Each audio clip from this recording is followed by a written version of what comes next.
ہشام بن عروہ نے ہمیں عبد الرحمن بن قاسم سے حدیث بیان کی، انہوں نے اپنے والد سے، انہوں نے حضرت عائشہ رضی اللہ تعالیٰ عنہ سے روایت کی، کہا بریرہ رضی اللہ تعالیٰ عنہ کے معاملے میں 3 فیصلے ہوئے۔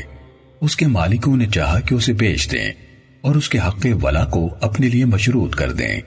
میں نے یہ بات رسول اللہ صلی اللہ علیہ وسلم کو بتائی تو آپ نے فرمایا اسے خریدو اور آزاد کر دو، کیونکہ ولا کا حق اسی کا ہے جس نے آزاد کیا۔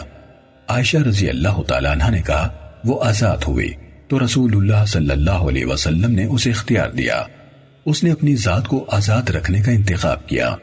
حضرت عائشہ رضی اللہ تعالیٰ عنہ نے کہا لوگ اس پر صدقہ کرتے تھے اور وہ اس میں سے کچھ ہمیں ہدیہ کرتی تھی۔ میں نے یہ بات رسول اللہ صلی اللہ علیہ وسلم سے عرض کی تو آپ نے فرمایا وہ اس پر صدقہ ہے اور تم لوگوں کے لیے ہدیہ ہے، لہٰذا اسے کھا لیا کرو۔ صحیح مسلم حدیث نمبر 3781۔